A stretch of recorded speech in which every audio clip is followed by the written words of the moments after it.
welcome to the Wise Take DFS podcast. I am your host, CK013.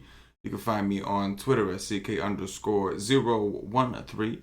And I am joined once again by the happiest man on the planet, Mr. CashinDFS. You can find him on Twitter at CashinDFS. Cash, obviously you know I was being sarcastic. NASCAR has got you in a variantly caused foul mood. What into the nation was bothering you, man? It's just every week. Every week I'm supposed to be doing really well, and just some crazy nonsense happens. I don't even know how to explain it. It's just terrible. Yeah. Just bad, man, I've never had this much bad luck in a season in NASCAR ever. Yeah. I've been playing since it started. It's like, not like funny, but kind of funny. Like you're obviously the content you're providing for NASCAR has been awesome. It just seems like we've had a lot of guys have a lot of success with NASCAR. It's a popular package. People love it. It's just for you yourself. You just kind of, every time you seem to, invest in a certain player, it's like the worst luck. Like you were telling me that, was it 30 laps to go? He's simply pulling in for his final pit stop, and then as he's slowing... another guy is pulling in for the pits, right. And he comes up and smashes into the back of him. Yes. I was fourth place in the $4 single entry on one team. Mm-hmm. And I had a wrecked car with negative points, and I finished 50th. Mm-hmm. But I had a chance to win it. Yeah. And there was plenty of other lineups. Clint Boyle was one of my heaviest on guys. Mm-hmm. And yeah, it's just, I just don't know, man. Yeah, man. I mean, one week, I would say the luck will go my way, but I mean, it's been a while. Yeah. No, I get it, man. Sometimes that shit happens, man. But you know what? On the bright side, a lot of the members of the NASCAR subscription are having a pretty good NASCAR season. A lot of these guys who never played before are kind of hooked on it now. So you're doing your job well. Unfortunately, the other part of the aspect for you, it's not like you're losing money every week either. You're just like, you keep getting close to like that big win, and then it's like you end up like settling for like a min cash. So it's not like, but I understand it. It definitely sucks to like get so close that many times. Dude, you know how many times I finish in the top, like literally the top 10 of like the donkey on DraftKings? Like 20 to 50,000. You know how many times the other day I finished 9th. The other day. Or that was the night that you had that fantastic team, you finished 9th? Yeah, finished 9th. When you had Wood and Godley. It was Wood, Godley. Yeah, I had a 5-man red stack with a 3-man Tampa stack, and I was a Christian Yelich away from winning 50 G's. But like, you talk about first place is 50 G's. I finished 9th. I beat 20-some thousand people. I got $500. Like, it's just such a crazy... Yeah, that's why those donkeys suck. Yes, that's why the donkeys suck. That is correct. That's why Paulie always be preaching to stuff I don't never play. The small stuff. It's true. Where you can win way more money. Like, you won that $9 easily. Yes, it was pretty fun. Like, it was not even close. And you won more money in that than you did in the donkey, correct? Well, not exactly, but combined with the small contests, the 9 and the 5 and all those small contests, yes, by the time it added up. Oh, so you won more in the donkey than the $9. I did. I think I only won the $9 got like 39 people in it, so I won like $100. But like in the donkey, I won like 150. You know what I mean? Okay. So like I did, but still, like to be that close, I think in total, I think I was like, I don't know, 20-some points away from first place in the donkey. And there was a pretty big separation between first and second. So, like, I was only, like, 6 points out, like, second. It was just but a Christian Yelich away. But, like, I've done this. This isn't even a humble brag. This is just the truth. I've finished, I don't know how many times I finished in the top 10 of the donkey. And I just can never get that last thing I need. Or worse. The thing that, like, I really don't need. Okay, I'll be all right. Just don't let this guy hit the home run. And then that guy hits the home run. And then I end up getting passed, man. So I know what you mean. It's like, it's good to be there, but it sucks. Except on the days where you barely play. Yes. That was it for me. Everything. Was it for me. I barely played that day, of course. In terms of my usual volume, I had a really busy day that day. And, I pulled the CashinDFS. I smashed with barely any money on the table.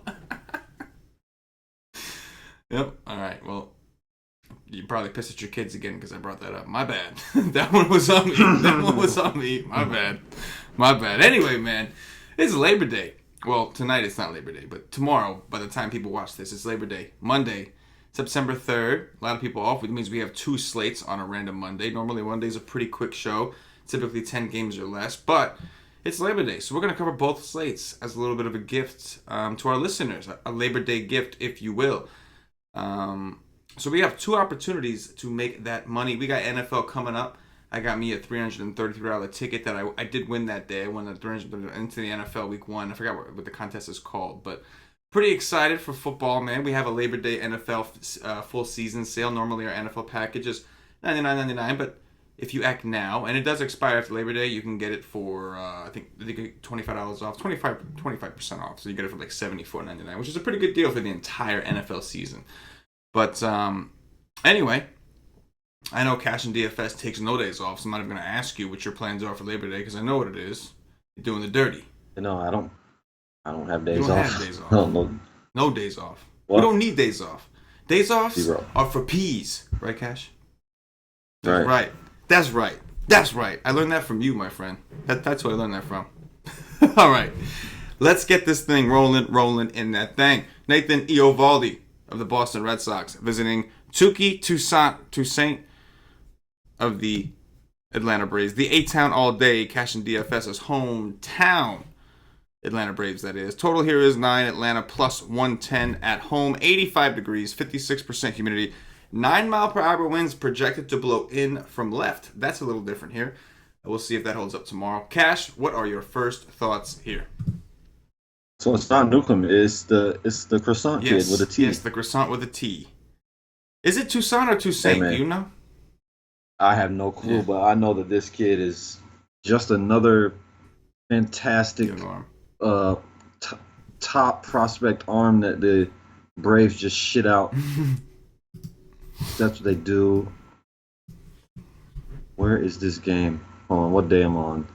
I'm on the wrong day.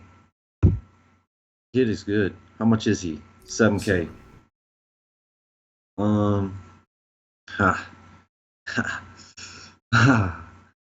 Ooh. He should be very low owned against Boston. I'll say that. Damn, wish he wasn't 7K because I don't think he would be very popular even if he was 6K or 55.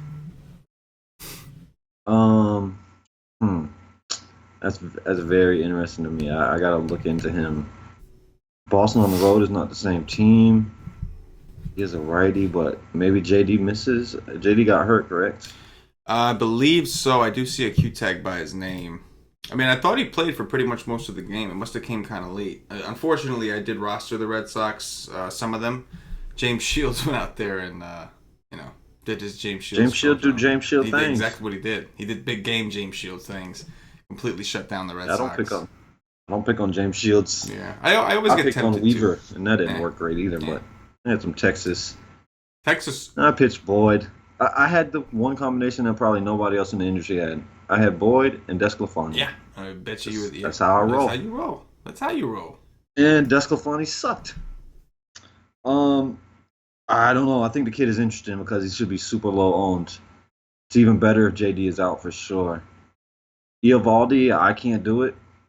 Like, Ollie got me a little interested with what he said about Pedro Martinez. But then he came out and got rocked for 2 innings. And then he left the game rain shortened. He pitched on Friday, so he's pitching on short rest, but he only threw like 30 pitches. And I'm not going to pitch him. He's looked terrible since coming to Boston. He'll have to show me something first. That's a big hell no for me. It's 85 degrees, winds blowing in. I could definitely stack against him for sure. Except the only problem with that is I never want to play Freddie Freeman no more, but he is kind of cheap. I'll probably find better spots. Yeah, I mean, I'd roster Acuna, right? I'd take him. Every day, any day. Yeah, no, I agree. Yeah, Eovaldi just like I think your boys like this is like a conflicted matchup for you as a fan, right? Like you're obviously a Red Sox fan. The Braves, you have some love for the Braves because they're your hometown team. I love both teams. Yes, and they're going at it. And we've got Eovaldi, who I think your Red Sox broke him. I mean, I don't know. I think so I don't know too what's going because on. Like, the man was good. mhm. Now since he's come to Boston, he's been terrible. Yeah, it's been awful. And like, if you couldn't get it done against, I know the game was shortened, but like you mentioned, even before the game was shortened, he was just getting his tits lit against the White Sox. It just did not look good, even after the Pedro pep talk. So yeah, I'm with you, man. Can't really come here. I like the price, just don't love the matchup, and don't love his recent form. And I don't know, the Red Sox just don't look so hot right now. Like it was a getaway day, so I guess you can make a case that they were just kind of feeling lethargic. It was a day game, all that good stuff. But they're still on the road in the midst of this little road trip. Had to travel, and like you said, Where were they at? they were in Again? Chicago. They were in Chicago. Yeah, they were in Chicago. Yeah. And like you, This kid is right, good. right, and like you said, this kid is decent. It's not like he's some. And they've obviously never seen him before, so yeah, there's not a ton from this game I like. I think we can go to the Braves. I'm tired of playing Freddie singles, Freddie walks. I'm with you. He's just not Freddie homers this year. It's just it's funny too because his team's in first place and like he's just having a hard time hitting home runs this year. But I do think the Braves are obviously viable. One thing about the Red Sox is they actually have a really high ranked bullpen, but lately I don't know what the case is, but lately they've been I guess a little taxed, especially from that Eovaldi rain shortened game or whatever the case is. But they haven't like the White Sox beat them up. The White Sox beat up that bullpen today. They beat up Brian Johnson, and then they were able to put up some runs in that bullpen. So the Braves are kind of interesting. I'll leave it at that. Yeah, first interesting of the day. Just dropped it for those of you listening. If you're keeping count, that's one, I think. Might have skipped one. But yeah, I definitely lean towards the Braves. As far as pitching Toussaint 7K, that's ballsy. It's definitely ballsy. I mean, I really don't like picking on the Red Sox. I would hope on a 7-game early slate that there's other pitchers that we're gonna like, only because I really don't want to be forced into pitching a guy against the Red Sox. I will if I have to, and if I'm gonna do it, it's gonna be on the road. But I don't necessarily want to ever. So. Hey, if I would pitch Boyd against the Yankees, Oh, hell, I know you would. Yeah, absolutely. I'll pitch this kid against these guys. I know you would. Yes. There's no question. I never doubted that. Not 1 second. Next up, Miles Mikolas of the St. Louis Cardinals visiting Mad Max Scherzer of the Washington Nationals. 7.5 is the total. Washington minus 170 at home. 91 degrees, 53% humidity. Are you paying 12-2 for Mad Max? Oh, one eye. What do you got? I might. I was looking forward to Flaherty. I don't know why Mikolas is here. I was looking forward to watching Flaherty versus Max. Yeah, if they're gonna throw out like Wong is on disabled list, so I mean if they're smart, they're gonna put in Adams, but they've not played him much since coming over. If Adams is in, I don't like Max as much, but I mean Adams wouldn't scare me off of him. 12-2 is not bad, and there's gonna be a lot of righties. Garcia, oh, he's okay. I mean, he's not good. He doesn't have any power. He might get a couple singles. Matt Carpenter is the only bat you worry about if Adams is out. So yeah, if he's gonna be low owned, because I don't know, like I think Velasquez is gonna be pretty popular. So then, if you put Scherzer and Velasquez, like that's a good chunk of change. See, I don't know who's gonna be chalk right now, but I think Velasquez is. If Scherzer's low owned, I could always pick Scherzer at low ownership against a righty heavy team. And Mikolas, probably not. Just kind of falling off some. I'll pass on that. He's gonna throw a ton of strikes against a lot of lefties, some good lefties in there. I'll pass on Mikolas at 7-8. And I don't love to stack against him, but not terrible. He hasn't been very good. But you could definitely take some one-off lefties. Soto, Harper, Eaton up there in the top. Trey Turner's better against righties. Rendon is good against pretty much anything. Ryan Zimmerman. Wieters, if he plays, that's a good play too. Wilmer Defoe, somehow hitting home runs. He's found power in his bat. I think Washington is interesting because most people don't like to attack Mikolas. Yeah, definitely. In the beginning of the season, he was kind of making people pay, but it does seem like maybe he's starting to wear out a little bit. Maybe people are starting to get onto him now that they've seen he just hasn't been not terrible, but he's been giving up. He's been giving up more often than he was, right? Like, so he still is not a guy that gives Yeah, up a like ton. last time he played him, Right, he didn't give up a ton. He only gave up 4 runs, but 2 of them home runs, right. and he only struck out 4. Like the strikeouts, I think he should be better at striking out guys out, but obviously, I guess I'm wrong. Yeah, no, He's not striking I nobody out. completely agree. It's not like he throws soft. Like, he throws fairly hard. And usually that's like, the first criteria to being a strikeout pitcher. Like, it's not like Peralta, he's throwing 90 miles an hour. He's throwing like 95, 96 miles an hour. Like, so, I mean, I'm right. Am I right? He has great control. Right.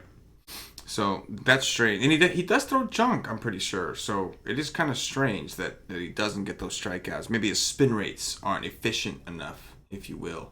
But he needs to talk to Pedro. He'll probably get better. I think so. He'll get better like next year. I think so. But yeah, it just doesn't feel like a good spot to want to play him against these Nationals. A lot of lefties, a lot of power. It's 91 degrees. It's very humid. The ball should carry. We know in that little Washington, D.C., Baltimore area, the ball really flies out there when it's warm and humid. So I'm with you. I think the Nationals are definitely in play. Bryce Harper is 4-3, man.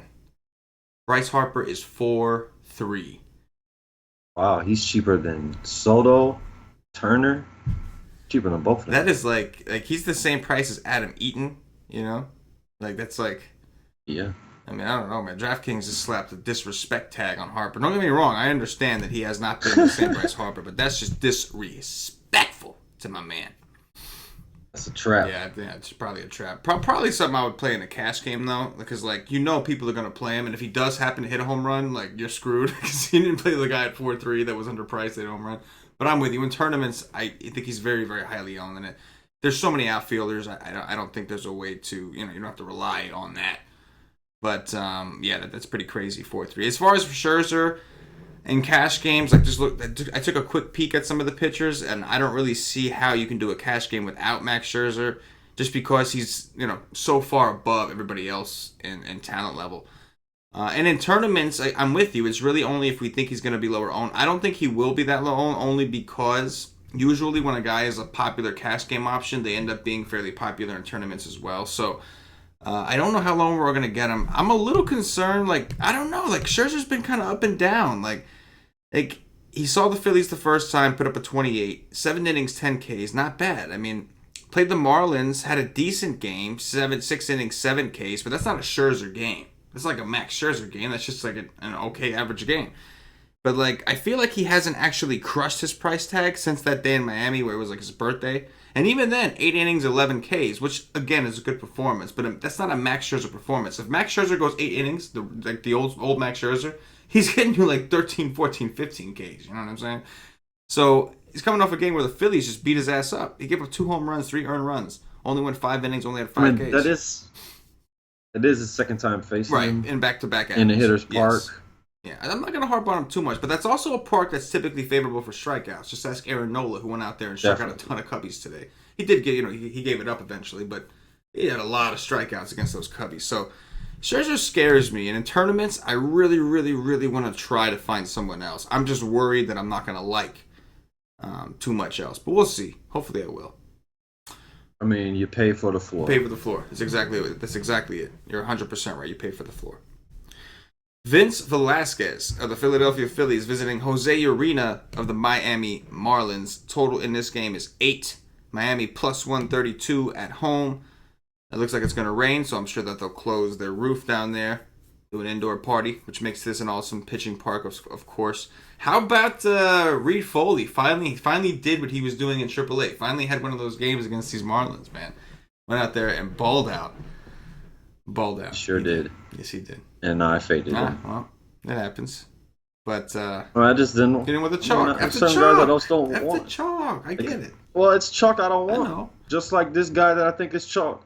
I think Velasquez is chalk, and I don't want that. Preach. Go ahead. Preach. I don't want Vince's Velasquez chalk.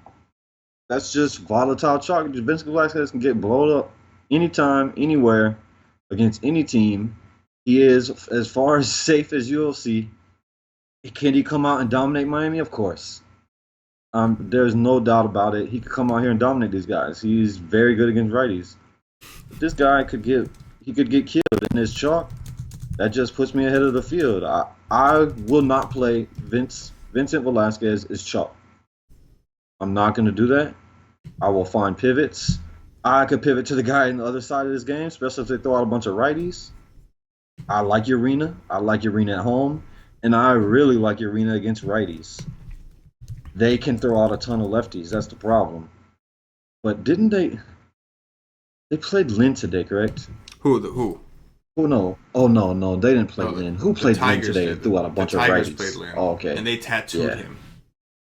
Yeah, I know they did, and I'm glad because that's somebody else I won't play. I'm not gonna pitch Velasquez. That's as easy as that.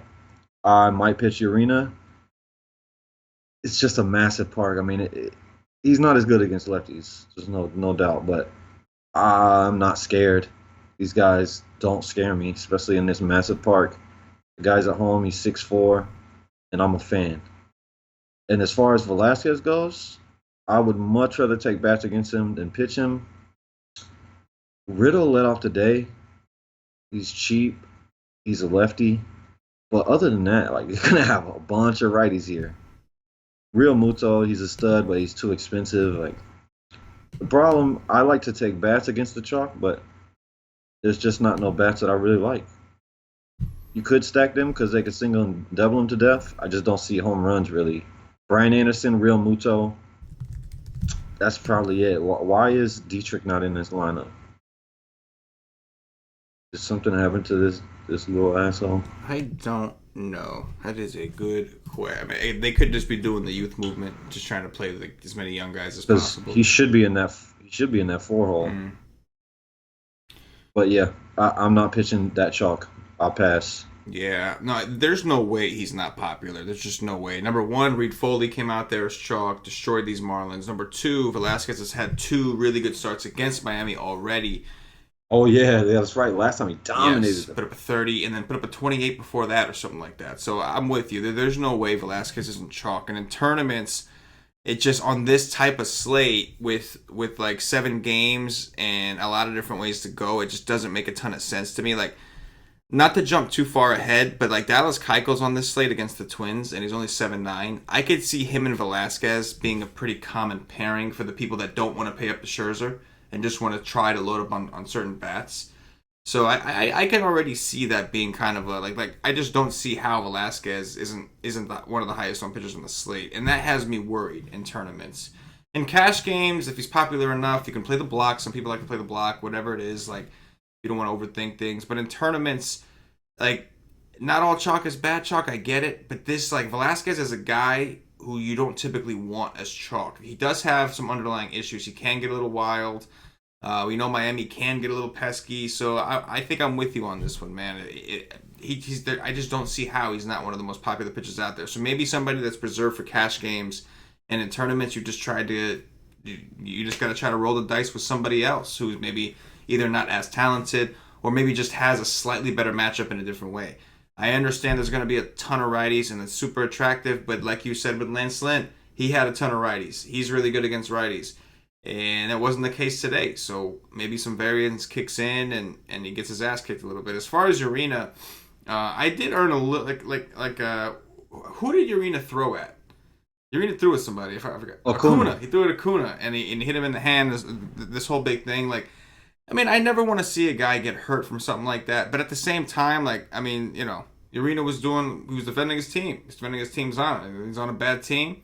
He stepped up and, like, again, like, I'm not endorsing necessarily what he did because he did hurt Acuna. Acuna ended up not being that big a deal. But I'm just saying. Well, I mean, Acuna, I heard. I mean, I didn't watch the game. Yeah. But Acuna supposedly hit, like, he was killing. Like, he hit home runs, like, 2 games before that. And one of his home runs, he looked at Miami's bench and pounded his chest while he looked at them. So he's like, "Okay, motherfucker." That's what I'm saying. I'm gonna drill you. If you do, that's the way the game was played when I was growing up, man. You don't let nobody taunt you like that. And that's the way it should be played. Like, no matter how. I was pissed. I was pissed when he got ejected. No warnings or nothing. On, I mean, females I out mean, here. Come you're gonna taunt. You're a rookie, first of all, right? Like you're a rookie, first of all, and you're gonna taunt a bench. Like you don't think Miami's miserable enough with the season that they're having? You know what I'm saying? You have to taunt them because you big deal. You hit a home run off like one of the worst teams in your division. Like you know what I'm saying? Like so. Anyway, I do love Acuna, and I didn't like the fact that he got hurt. It's unfortunate. I'm just saying I think people kind of overreacted to that. You know what I mean? But anyway, as far as him going against Philly, Hey man, hold on, yeah, hold on. what you got? I'm a Braves fan, and I didn't have no problems with him hitting him. I like it.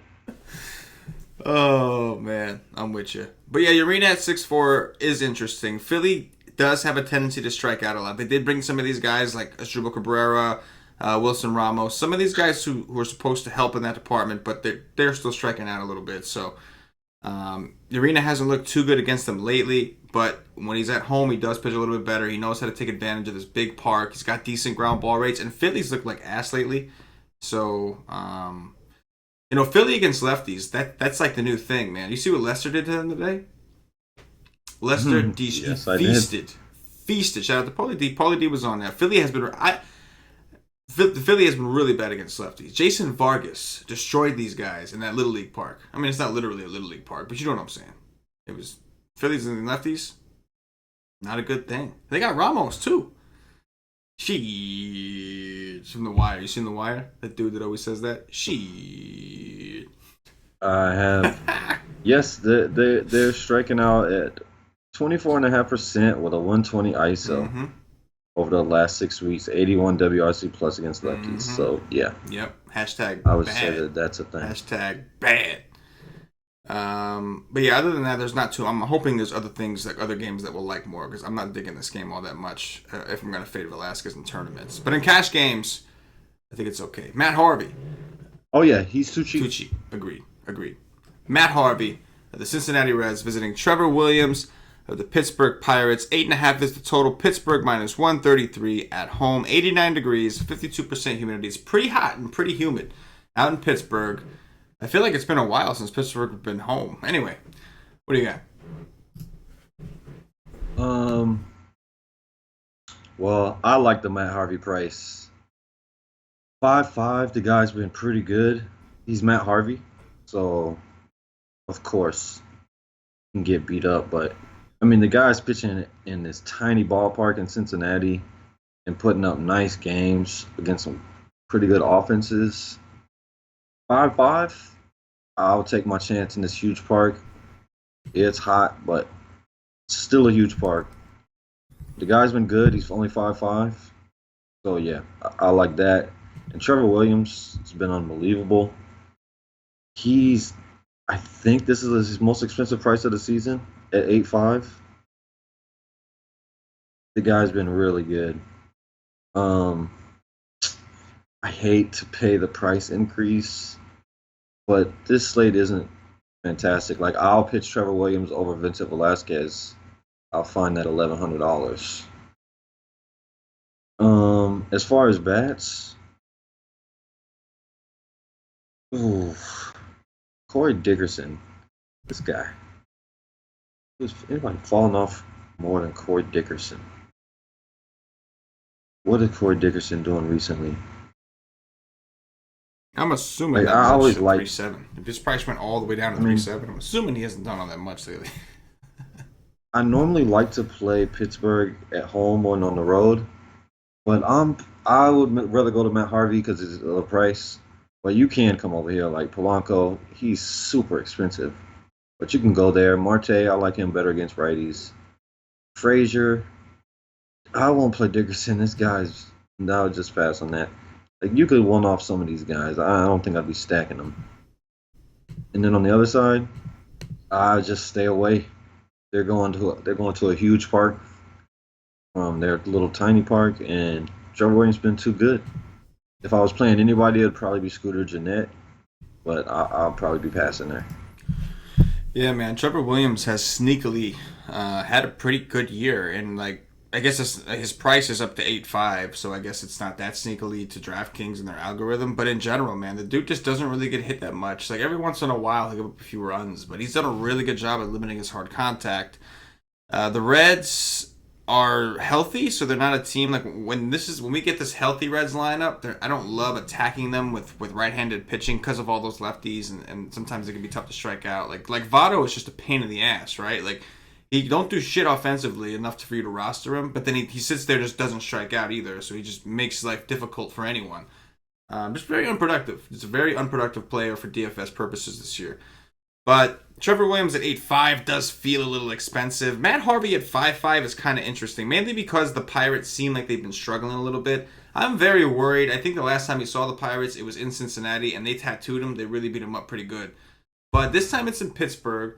The Pirates are just coming home after a fairly long road trip, and they just look like dog shit. Just to kind of put it bluntly, they look bad. So maybe 5.5. 5.5 for Harvey is kind of interesting. He has had a couple games where he has put up, I think like his last game was bad, but before that, I think he had two back-to-back like 20-plus DraftKings point starts.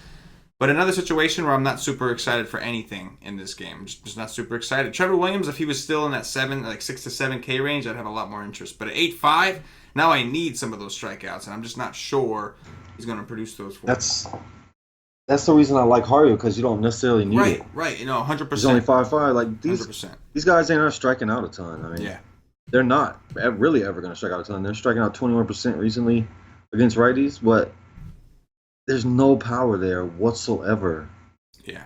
It's just, you don't need a ton of home runs Ks at 5.5. I completely agree. And that's why I'm kind of like, when I look at this, if I had to pick a pitcher, I think I'm picking Matt Harvey. He's cheaper. I don't need as much for him to not ultimately screw me up and jack up my lineup build. So, yeah, it's weird, but it's 2018, and I'm taking Harvey over Trevor Williams. I mean, what's up? Yeah, these guys in the YouTube chat are pretty funny. I just glanced over it real quick, and they're saying, I think when we were talking about the Phillies, they're in Miami. So I think one of the guys was saying that they're lucky they're not playing YN Chen, and that couldn't be more true. They couldn't be more true. They are lucky they're not playing YN Chen right now, because that dude. Hey, you don't want to play YN Chen in Miami. No, you don't, man. That guy is balling right now, man. That guy is balling. He is just doing things. He's gonna be like 8K the next time he's at home against somebody. Man, he's gonna be like 8.5 or some shit. He's earned it. I can't even say nothing on it. I really can't. He's just been so good. It's been incredible. I guess he's had a lot of. If his next start is on the road, stack against him. Yes. On the road, different story for sure. Do you happen to have your phone on you? I think Paulie had like an interesting still of you he sent you, I think. So you might want to look out for that. I think he sent it to you, but he took like a screenshot of his phone while he was he was trying to show me something, like a screenshot of his phone, and he happened to catch you in like the most dopest still ever. Like if you got it, let me know. Oh. He texted me, but I don't see no picture. There's no picture there? All right. So I think he's going to send it to you. But, just full disclosure, I may use that on the next Wise Take ad. It's a dope-ass pose, man. You got the... it's such a CashinDFS pose. It's awesome. You'll see what I mean. I ain't got no shame. No shame in your game. I know that, man. I know that. That's why we love you, man. So we love you, Cash. Cole Hamels, the lefty from the Chicago Cubs, visiting Zach Davies of the Milwaukee Brewers. Total here is 8.5. Milwaukee plus 116 at home. Looks like some precipitation in a forecast, so I'm assuming that it's going to close that roof, which in my opinion and your opinion both seems to be better for bats anyway in this tiny little ballpark. What are you doing with Hamels, the Brewers, Davies, and the Cubs? I don't know. I mean, Cole Hamels is really enticing. Guy's been fantastic. It's a baby park, like you said. This lineup is nothing to play with. But, I mean, they can really suck. There's no denying it. They can suck. Like Yelich, you're scared of, but it's Yelich lefty on lefty. McCain, Aguilar. Scope hasn't been nothing. Moose, I like Moose lefty on lefty, but that's still lefty on lefty. Hernan Perez. I could definitely see myself pitching Cole Hamels tomorrow and hoping that people are scared of this lineup. He's just been so good. And I'm not looking to attack him. I would pass on that. I would rather fade the Brewers than play them against Cole Hamels. Zach Davies really interests me as well. Like, if people want to say, okay, Matt Harvey's been good, Pittsburgh's been bad, let me play that. I could come to Zach Davies for 4.8. Zach Davies is not nothing special. He is not a strikeout arm by no means. But the kid did just throw a complete game in the minors. He's been hurt for a good little minute here. He's going to be no owned. Like, nobody's going to play him except the guys just playing him pure for price. It's all you need is 10.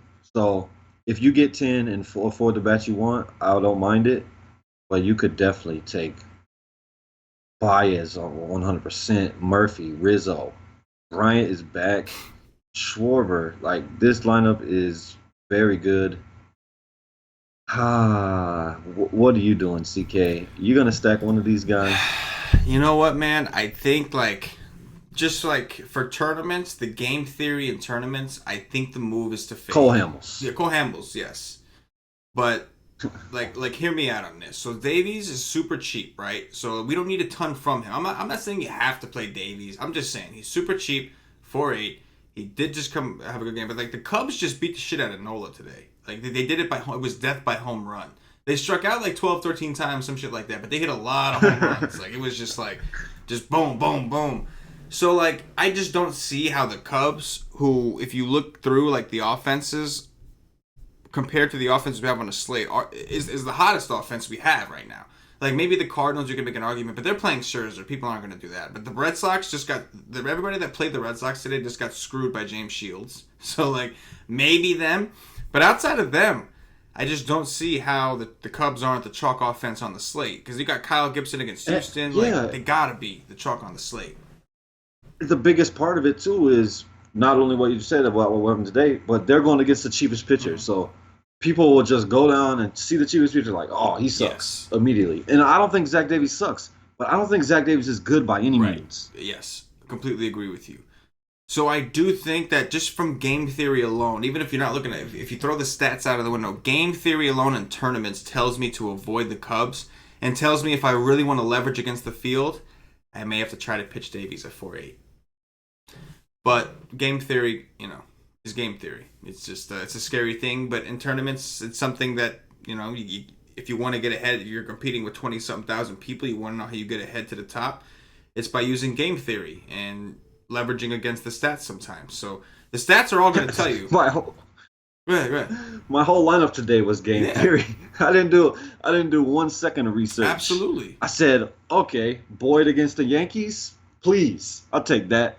Let's go. I'm 100% though. The game in cash games, follow the stats. Just follow the stats. You want to play the Cubs, play. If you can try to play them in cash, go for it. But in tournaments, if you know they're going to be chalk, and you're in those donkeys competing with 20,000, 30,000 people, you got I mean that's you're gonna pass if the Cubs are 30 to 40% owned.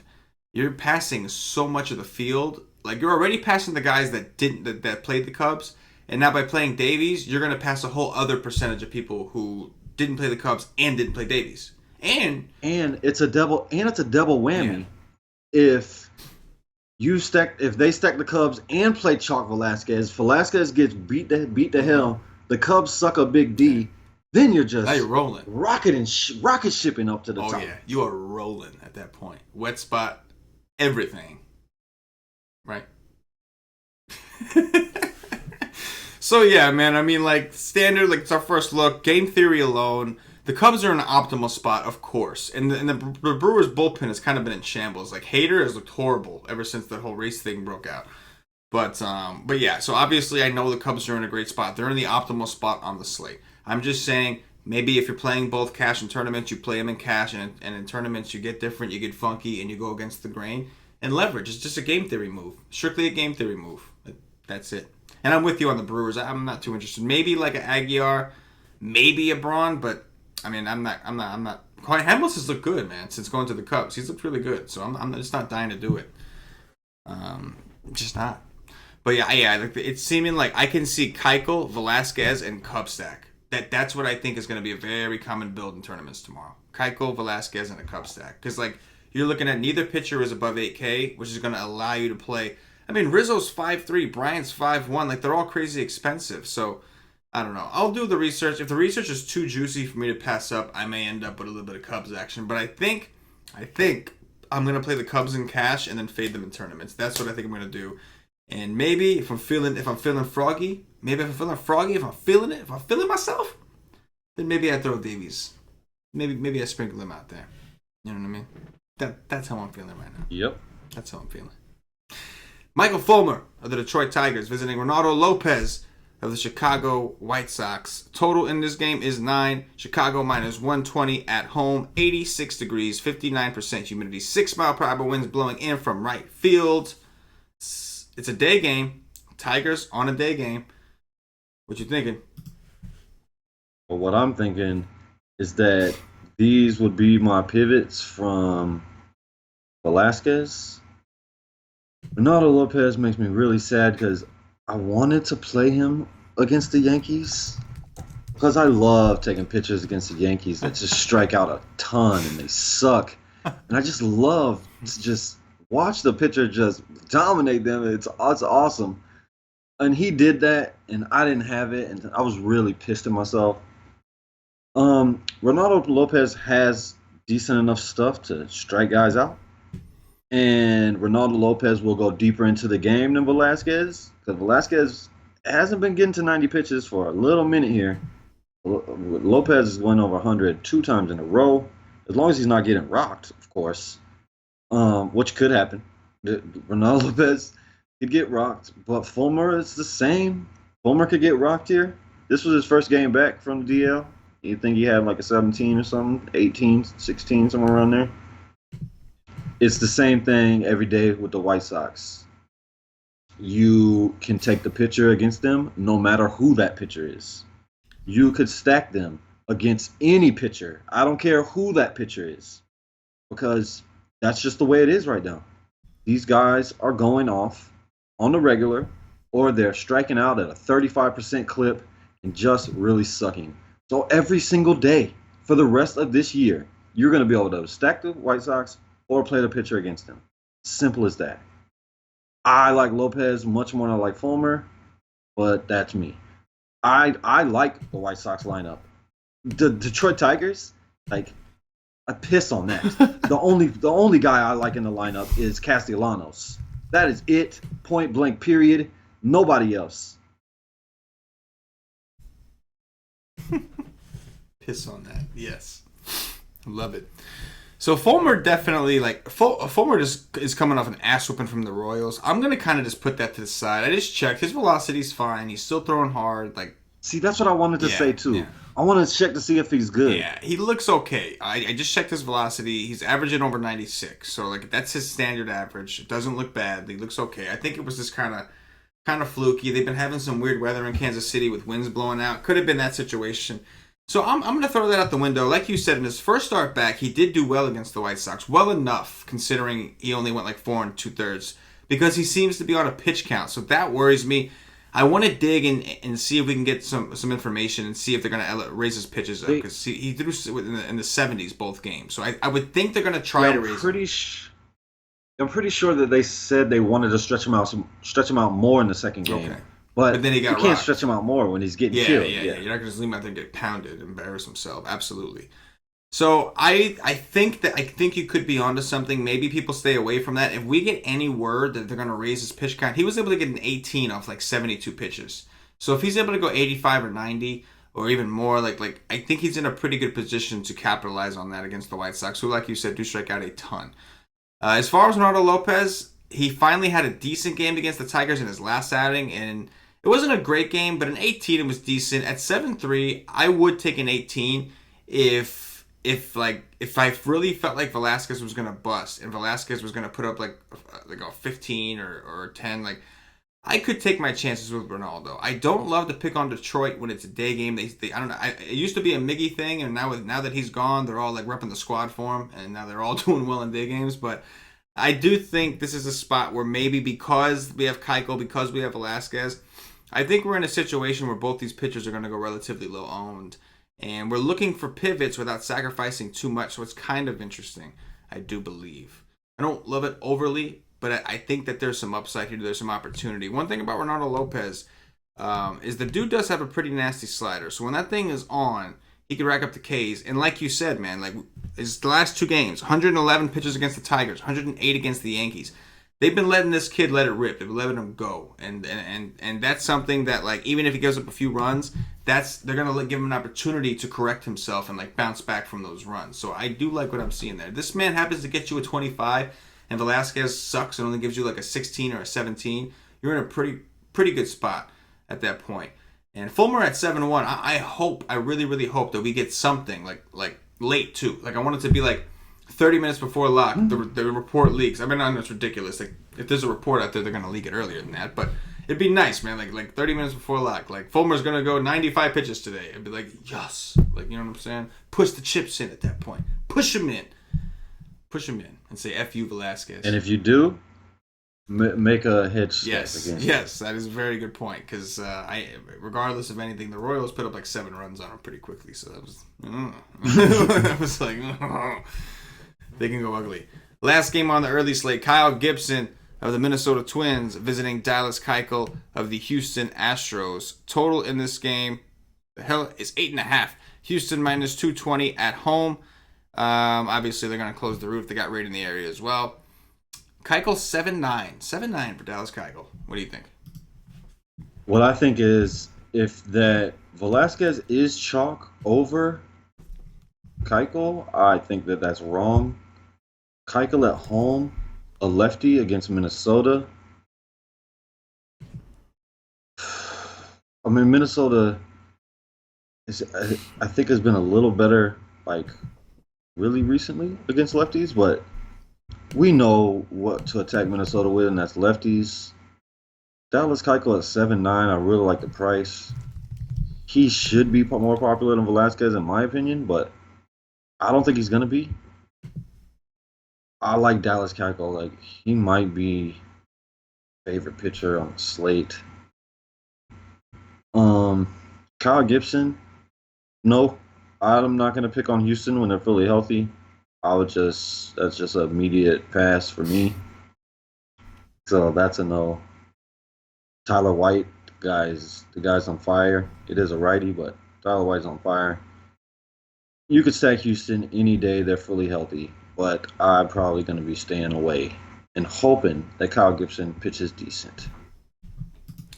Man, like, there's not a ton of pitchers I love, but there's also really not a ton of offenses I really like. The Cubs are going to be the chalk of all chalk, man. They're like the only ones who are in a quote-unquote optimal spot against Davies. Like, everybody else, like, I guess the next closest would be either the Red Sox or Houston. Kyle Gibson has looked like dog shit lately. He's been looked really bad in his last couple of games. So, but man, it's like, I mean, look at it. It's just like, yeah, the Cubs are going to be ridiculously high owned. Like you can play almost any other offense and get them at low ownership, except for maybe the Red Sox.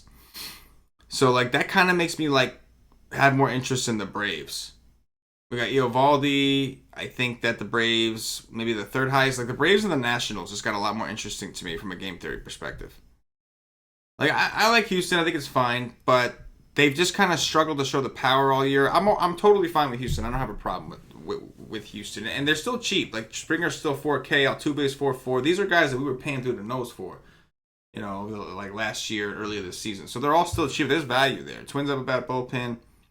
I'm not like super down. If Gibson was a lefty, you just stack it. Whenever Houston goes against a subpar, like an average lefty, even a little above average, even really good, if they're going to be low owned, you just whip it out. These guys are absolutely mashing lefties right now. Especially Tyler White. He's been destroying them. That guy's been destroying lefties. You just whip it out. Whip out those Astros stacks. Every time. Every time. Don't matter who's looking. Just whip it out. Astro stacks, of course, I'm referring to, you dirty-minded mother suckers. Man, last time they failed me, but yeah. I don't give a shit. These guys are mashing lefties right now. So between, like, say Keuchel and Velasquez are both chalk, you'd prefer Keuchel, right? Like, if you had the... Yes. Right? Yeah. 100%, because I think he's much safer. Figured as much. All right, let's do this. We have a 5-game slate to discuss after. Let's do top threes for this early one, and then we'll move on to the main slate. So real quick, top 3 pitchers.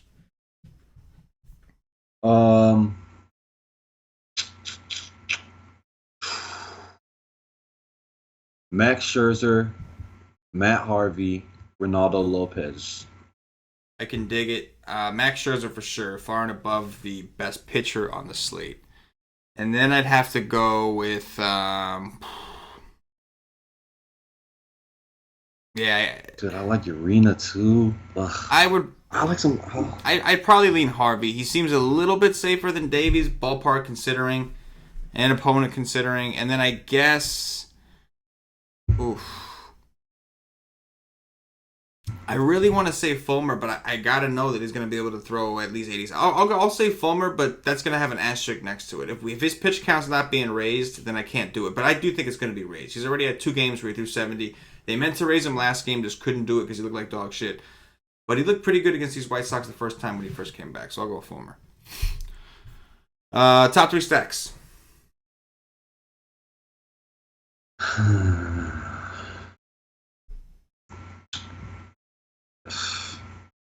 This is what sucks. Mm-hmm. I'm not gonna say the Cubs. Yeah, I know. It's just like, that's the cash game stack. Shiggity. If you play the Cubs, you better get real different with your pitchers. That's what we'll say. You play the Cubs, you better get real different with your pitchers. I will say Washington, Atlanta, and oh, it's fugly. I want to say Miami, but I'm not. I'll say the White Sox because they have power all over the place. I can dig it. I'll go with obviously the Braves right now, probably one of my favorite stacks. Then I will go with the Nationals, and I'm going to go. I think I'm gonna go with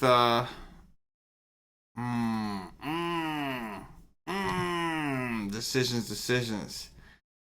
I guess I'll go with the. Give me the Astros. I'll go with the Astros against Kyle Gibson, or as Paulie calls him, Kurt Gibson. I didn't know Castillo was back, the catcher for the White Sox. Oh yeah, Beefy's just back. On the yeah. He did not play today, so this must be his first game coming back. Big Beefy. I haven't seen him in there. Dong watch for the early. Play him against lefties. Oh, home run. Yes.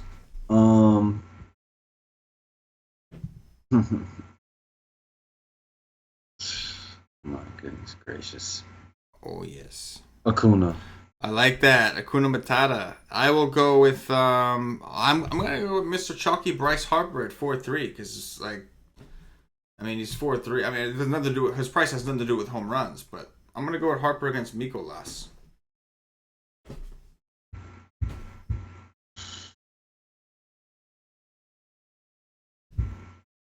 It's bad, man. Terrible. It's brutal. Josh Reddick. Okay, I like that. I could work with that. I'm gonna go with let's go with George Springer.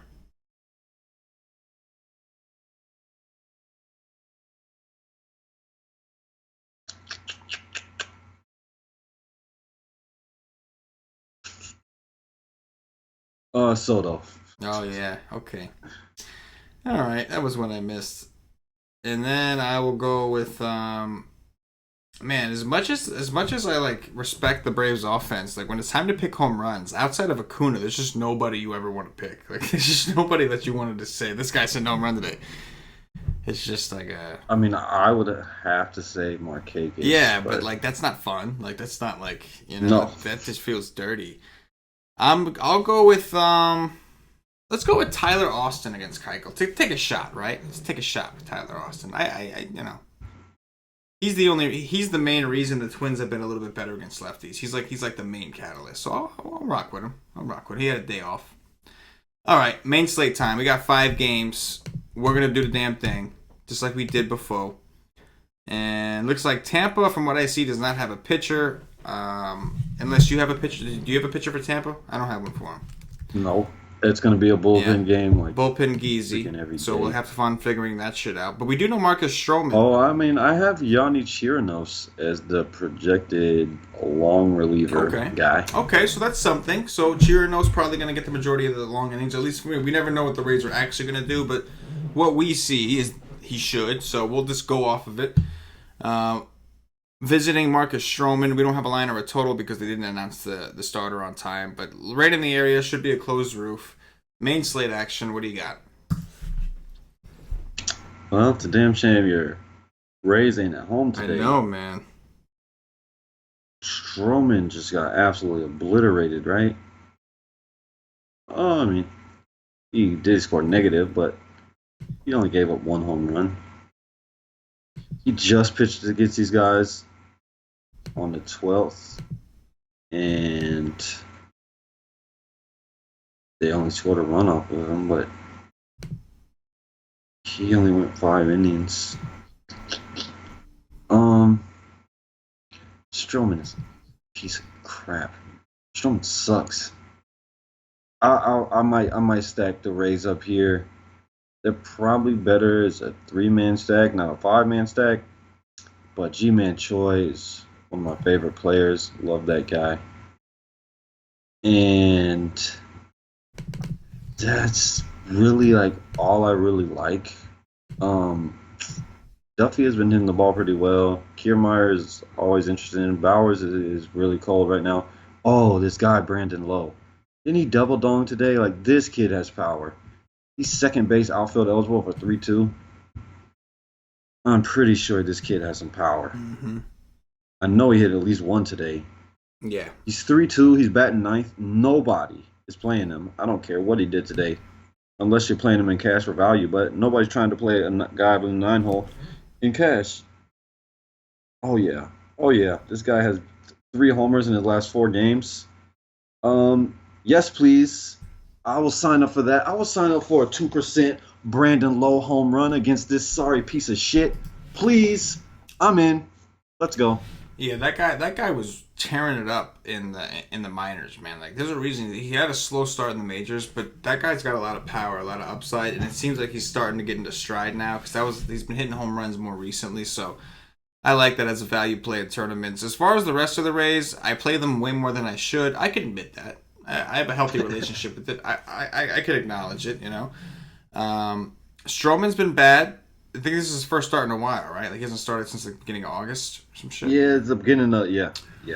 So, never know what to expect. I typically like to look and see if a team can hit a sinker when I take guys against Stroman. And if they can, you know it's going to be a long night for Stroman. Every time a team has a good profile against a sinker, they rock Stroman. So, I'll be checking for that. I think Choi this season has got decent numbers against that pitch profile.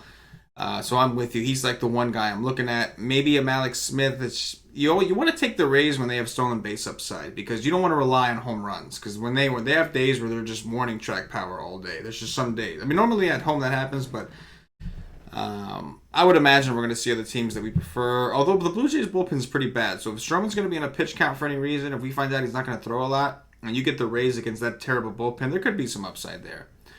I think the Blue Jays are kind of interesting if it is Chirinos. Like, I like to take the Blue Jays against righties. This Billy McKinney kid has been super impressive. They got Gary L back, who's also cheap. Like, they're a nice little, like, fairly cheap stack, I think, that we can consider.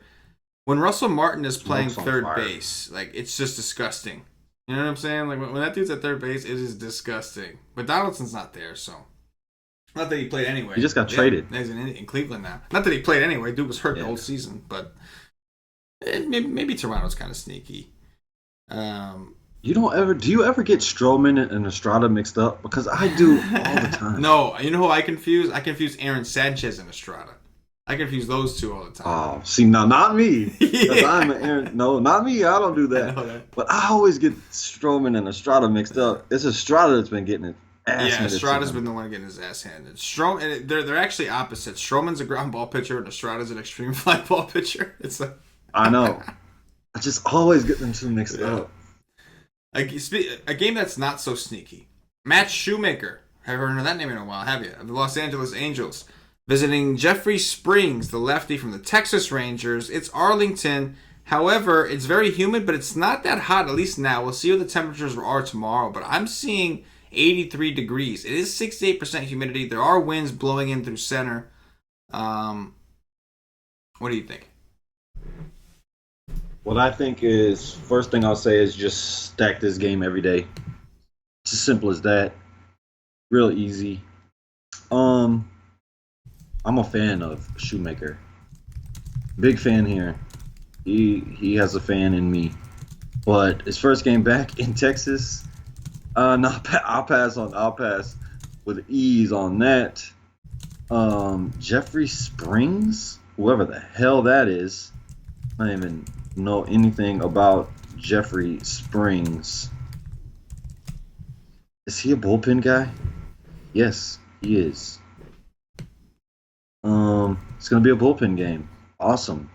Oh yeah, stack it up any which way, whatever you want. I'm a massive fan of Taylor Ward, so I'll be playing him probably at the bottom of the order. Like Trout, oh my god, all these dudes. You can stack up all these guys. I don't play Fletcher because he can't hit home runs, but Marte is back. Like with Pujols out, I'm waiting for them to bring up the other kid. What is his name? Fernandez or some Oh, shit. he's up. He played the other day.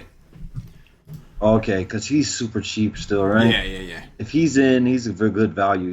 He's a I think big time he's a prospect. lefty though, so I don't know if they'll start him. Right? Yeah, that is right. Yeah, I don't think they're gonna start him. But he played against that Houston prospect the other day. He was up. But yeah, you always look at him in cash games because he is a big prospect that left baseball. I forget why, but stack Texas any which way. I will stack Texas all day, but I will not play Beltray. And I will tell you one thing: Nomar Mazara, his thumb injury is over. It is a thing of the past. The man's thumb is healthy. He is smashing. All of these guys. I don't care which one it is. I'll take all of them. Any one of them except Beltray. Beltray, man, dude is old. Yeah, it just seems like every day people just find reasons to fade this park, and it just keeps going bananas. Like, Not me. no, I'm with you. I think I did a solo live stream Sunday morning, as I usually do, and I said to them, I was like, people are not going to play the Rangers because there's a lefty pitching for Minnesota, and I said, number one, this is a bullpen guy, so he's only going to be in there for like an inning, if that. And then what's going to happen is the people that do play Texas are only going to play the righties, and they're not going to play Chu, Odor, Mazzara. And that's exactly what happened. And those guys went nuts. Yeah, Andres hit a home run. That was great. Profar hit a home run. But Odor, monster game, I think, again. Mazzara had two. Chirinos had one, almost two. And, that's the difference of winning and not. So you're smart enough to play the righties there. But, taking it a step further and just, realizing that the lefties are all going to be lower owned, completely low owned. And next thing you know, you have yourself a 5-man stack of just goodness that, how many runs did they score? 18 or some shit? They put massive amounts of runs on. A ton. Just massive. A ton. And every day. And even with Schumacher, Schumacher did look pretty good. Rehab start August 29th. 4 innings, 6 strikeouts, no earned runs. He looked good. But the key word there is 4 innings. He's not going to be in there that long. They're not going to just go out there and just, let him do his thing and risk losing him. So the Rangers, once again, just a phenomenal spot. And the Angels, I know they suck against lefties, but like we just established, this is a bullpen game. So don't overreact. He's only going to be in there for a couple, maybe 2-3 innings at the most. And they're going to go right back to the bullpen. Texas' bullpen is garbage. So I think it's another viable game stack. Should be popular this time because there's not as many games to choose from. But, yeah, it's a wonderful spot. Next up, Jacob deGrom of my New York Mets visiting Alex Wood of the Los Angeles Dodgers. Total in this game currently sits at 7. The Dodgers minus 127.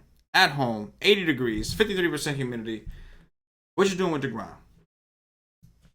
Oh my god. I love Jacob deGrom so much.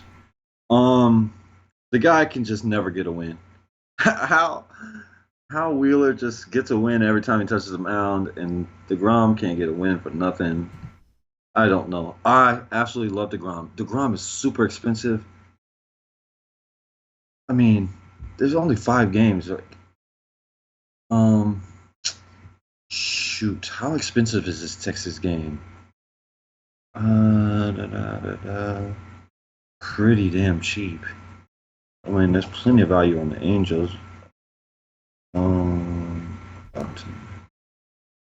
There's no Texas player over 5K. Most expensive Texas player is Gallo for 7. I don't know. I don't think nobody wants to pitch DeGrom. Like DeGrom was super low against Chicago. This is even better offense. It's not a lefty. He's 13-4, but it is such a tiny slate that you could just pitch him. And fuck, I don't know. I want to pitch DeGrom if he's low on 100%. Without hesitation, I will pay 13-4 and watch him go out and dominate as he does on the regular because he is so freaking good. I didn't even think he could get better, and he's gotten way better this year. I love this guy so much. Alex Wood, a lefty against the Mets. That's interesting, but I personally never pitch Alex Wood. I can't do it. I gotta know I got a guy that can go out and throw 100 pitches. So I can't play him. He's not a bad play, a lefty against the Mets, but he is expensive. 9-2 coming off a big game. I believe I was against Texas too. So yeah, I will be staying away from bats in this game. Yeah, like I love playing. Obviously, I'm a Met fan, and I love DeGrom to death, man. But if there's one team that has kind of owned DeGrom, it's been the Dodgers. He's like his best game against the Dodgers in his career was like a 22 DraftKings point outing. Even earlier this year, it's like one of the few teams he just doesn't seem to do well against is the Dodgers for whatever reason. I do think that, again, if you're going to get DeGrom low owned on a 5-game slate, there is certainly merit to that. Like, he could win you the slate by himself. But I'm not going to lie, I'm a little scared. For some reason, like, the Dodgers have just owned him. They've just played him well. I don't want to, like, don't get me, it's not like I want to stack the Dodgers necessarily. It's not like they're destroying him. But they're holding him to like 14 DraftKings points. Like they've just done. I don't know. DeGrom just, and like now you're paying astronomical prices for him. 13-4. He's been great. Don't get me wrong. But I really hope that word spreads. Yeah. Spread the word. Spread the word. Nobody played DeGrom tomorrow. Lower the DeGrominator ownership. Spread the word. The Dodgers own him. Look at the game logs. Look at the game logs. Spread it. You love the Mets. You're a Mets fan. Yeah. And I guarantee you that I love Jacob DeGrom more than you. No, there's no way. I'm in love with this guy. There's no way you love Jacob DeGrom more than I do. There's no way. I do. There's no way. There's no way. I do. No. No. Just no. No, you don't. There's no way, bro. I love DeGrom. Like it's dangerous how much I love DeGrom. You know what I'm saying? Like you know what I mean? I'm in love. I could look at Alex Wood. I mean, 9-2 is kind of steep. Like, I only played him against Texas that day because I knew nobody else would. And he was cheap at Wood. You get that? A little pun. And he was cheap. 9-2 is a little expensive. The Mets are bad against lefties. This is how I'm going to put it. If the Mets go out there and they throw Nemo, Conforto, and Jay Bruce out there, if they go out there and throw out more lefties than righties, then maybe I like Wood a little bit better. But I'm with you, man. Wood's just a guy that doesn't have a ton of ceiling these days between pitch counts and a lack of K upside on his own. So I'm with you. But DeGrom is going to kill me tomorrow. Like that decision, the decision of whether or not to pitch DeGrom is going to eat at my heart. It's going to conflict me in a terrible way tomorrow. Brian Mitchell of the San Diego Padres visiting Zach Godley of the Arizona Diamondbacks. Total in this game is 9. Arizona minus 250 at home. 99 degrees, 24% humidity. They'll probably close the roof because they've just been doing that this year. I hate the D-backs organization for adding that humidor bullshit. This used to be my favorite part to take bats, and they just completely took that shit away from me by adding this damn humidor. And now it's become one of the best pitching barks in the game. With that said, what you got here? Brian Mitchell really sucks. Mm-hmm. Guy really sucks. It's hard, very hard, to pitch him even at 4 or 5 against these guys at home. If it was on the road, I would have more interest. But oddly enough, his best game is against the Dodgers. And just wait for tomorrow when DeGrom throws over 45 against them. He's 4-5, so you could take him and just pray he doesn't get you negative. Just like you'll be doing jumping jacks for 7. Give me a 7. This guy is really bad. He really sucks. But D-backs can strike out. They are coming back home. Uh, I can't recommend him, but yeah, whatever. I'm not gonna play Zach Godley because I'm cool with Zach Godley chalk. I like who in their right mind would pay all that money more for DeGrom against that offense, and then to just come down to Zach Godley going against lonely old sorry ass Padres and play Zach Godley. Please, everybody plays Zach Godley. That is an easy fade for me. Last time, man, I just want to say I had a fantastic team the other night with John Gray, and oh my God, one of my favorite players in baseball double donged on his sorry ass, and it destroyed my lineup. Yeah. Last time Godley played these dudes, they blasted him. Godley is an easy fade for moi, personally. I know that will not be the popular opinion because Zach Godley just went ham against San Francisco as chalk. It's just a fade for me. Easy fade. I'll be stacking the Padres tomorrow. I'll be playing DeGrom tomorrow and crossing my fingers. I like it, man. Godley is your cash game option. If you want to play Godley, that's where you do it. You play him in cash, and you roll the dice in tournaments. I completely agree with that philosophy. I do think Godley has pitched better at home this season, like most of his teammates, because it has become a pretty good park. But I'm with you, man. Like, he did well against the Giants, but he just saw these Padres and really didn't look good. He just imploded. His last two games, hold on, listen to this. His last two DK points against the Padres, 6.1, 5.1. Yeah. There's something to it, man. The Padres just kind of have his number. And Renfroe is just hot as hell right now. Like, that guy is just, that dude is just, he's just. Nah, I know you don't love Renfroe as much as me. Yes, that is true. I do love Renfroe, but I'll acknowledge that. Not as much as you. That I will admit. And, like, the thing is about Renfroe is we've always known Renfroe against lefties, but he's been crushing righties this year. Like, he's like, I got to balance this shit out. He's trying to be an overall basher. You know what I'm saying? Like, he shook his left foot. He's shaking his right foot this year. He's doing his damn thing. And he's only 4-2. His price ain't going nowhere. It just continues to be cheap. I mean, what does my man got to do? He had 2 home runs off John Gray in San Diego. And my man's price is only 4-2. What you got to do? So Godley in cash in the tournaments, I'm totally fine with the fade. And if you are planning on playing DeGrom, you may have to play some of these Padres because that motherfucker is expensive. And I'm okay with the D-backs offense, but again, they just seem to they'll go in the first 2 innings and they just stop and they chill and they just sit back on their lead and they relax. So, one thing I will say this, Cash, that DeGrom has going for him and Brian Mitchell has going for him. I've seen a trend. Whenever two playoff, atmosphere rival kind of teams play, in the very next game, they just suck ass. Everybody just sucks. It's like they get so intense for that series. And the Dodgers just play the D-backs. So they get so intense and they get so emotionally up for those games.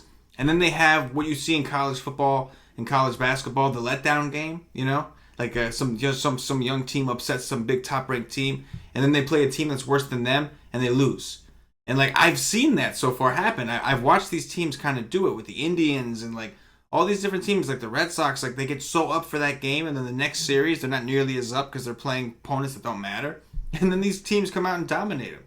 So I would not be surprised at all if Brian Mitchell had a decent game at 4-5 and if Jacob DeGrom finally had a good game against the Dodgers. Just from that merit alone. The Padres and the Dodgers just went off, playing for first place, huge battle, both up. They're both in the proverbial letdown spots. That's not something I ever looked for in baseball, but I've watched it happen at least 6 or 7 times this year alone. So I'll throw that in. I'll throw that in there for you. Little action man. Jackson.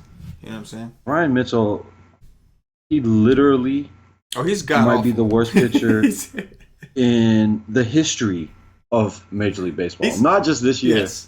The history of Major League Baseball.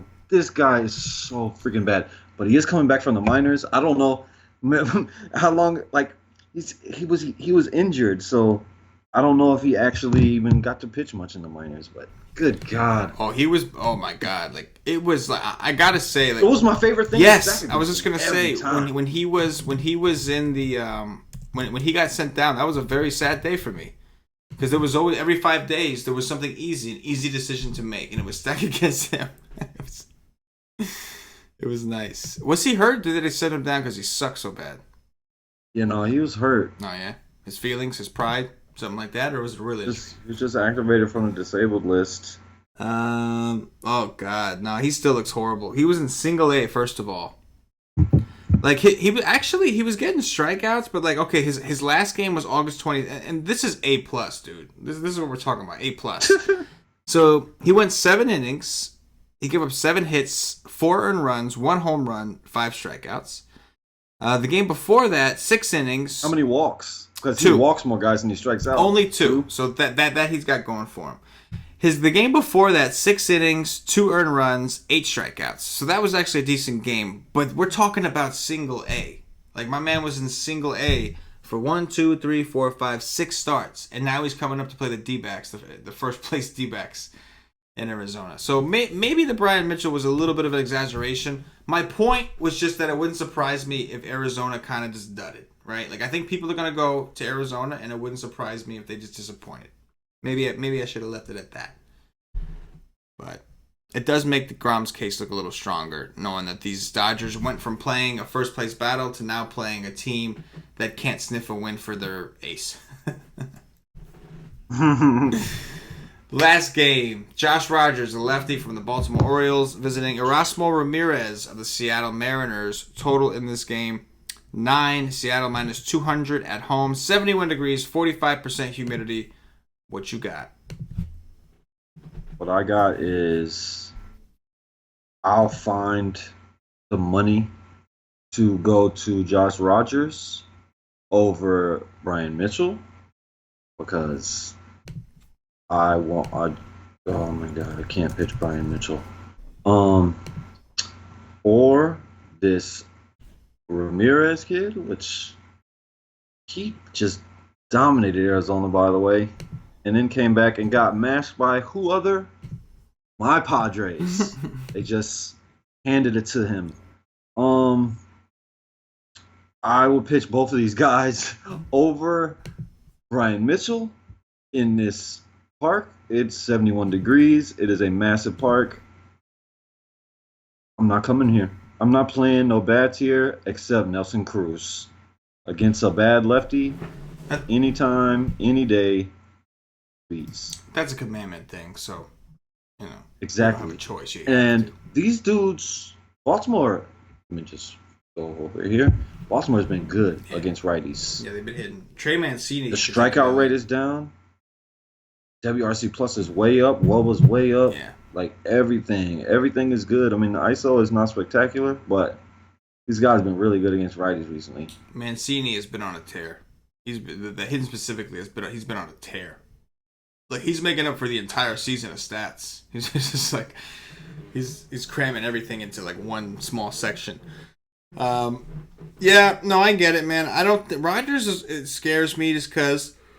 There's a lot of righties, man. That's a lot of righties over there from Seattle. But Erasmo Ramirez, like, it's scary, but I could go there just because it's such a shitty park.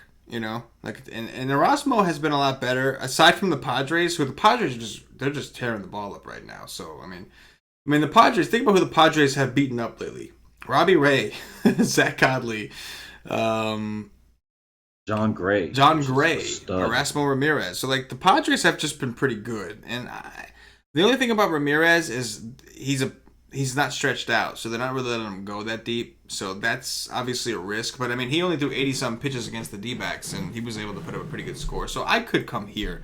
And also, he threw 90 against the Dodgers. Oh, did he? That's promising. I could take 90. I'll take 90 with a smile. That's right, he did. He threw 90 against the Dodgers. Okay. I could dig it. So maybe I could consider him. Oh, it's more so not about the Orioles, because the Orioles have been good. It's more so about him. Outside of that Padres start, he's looked pretty decent. Like, he's actually looked all right. And it's a great park, so I could maybe. I'm trying to think of who the hell we're going to pair with DeGrom. I mean, look at the offenses he's faced. Yeah. Like, at Texas, at Cleveland, at Houston, the Dodgers, Arizona. Oh, yeah. He's had some tough matchups, and then he got mashed by the Padres. The Padres just lit him up. Two home runs, 7 earned runs. Lit him up in San Diego. Just beast moded him. But he's finally at home. He's finally going up against a team. While they have been hot, they are still not a very good team overall. So They ain't even close to any one of those teams I just mentioned. No. This is gonna be like training wheels compared to what he's had to go through in his recent games. And that is gonna do it for the game by game for the main slate. Top threes, and we're out of here. Top three pitchers, Cash. Easy. Jacob deGrom, Ramirez, and Rogers. Boom. I'll go DeGrom, Ramirez, and Wood. That's what I'll do. Top three stacks. Padres, and Padres. No. Padres, Texas, Angels. Yes. I will go Angels, Rangers, and I'll go Blue Jays. I'll get a little different. I'll go Blue Jays. I don't want to say the same thing you said exactly. But I do have interest in the Padres against Godley.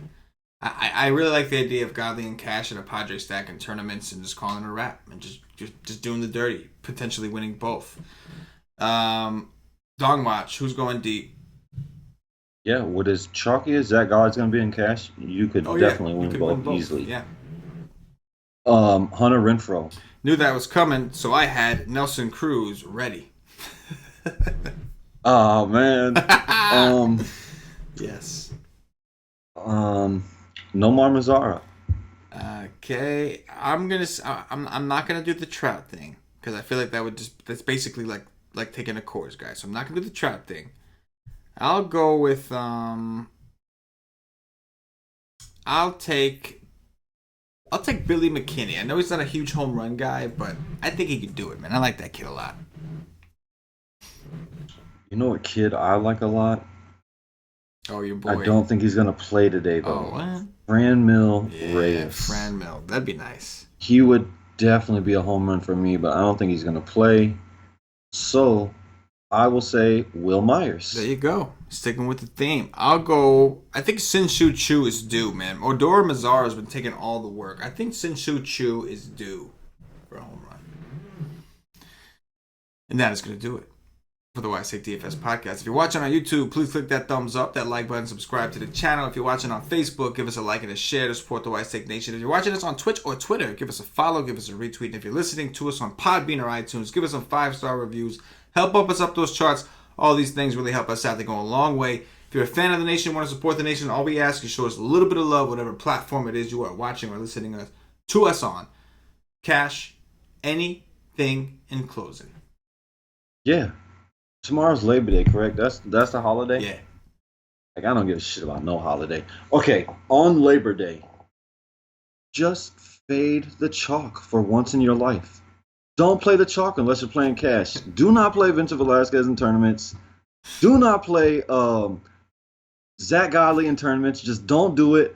Have a little fun in your life for once, because it's fun not to play the chalk. I love that. Like, don't play the chalk for once. Like,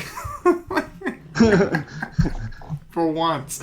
For CashinDFS. It's fun. It's so much fun. For myself, the entire Wise Take Nation, as always, good luck.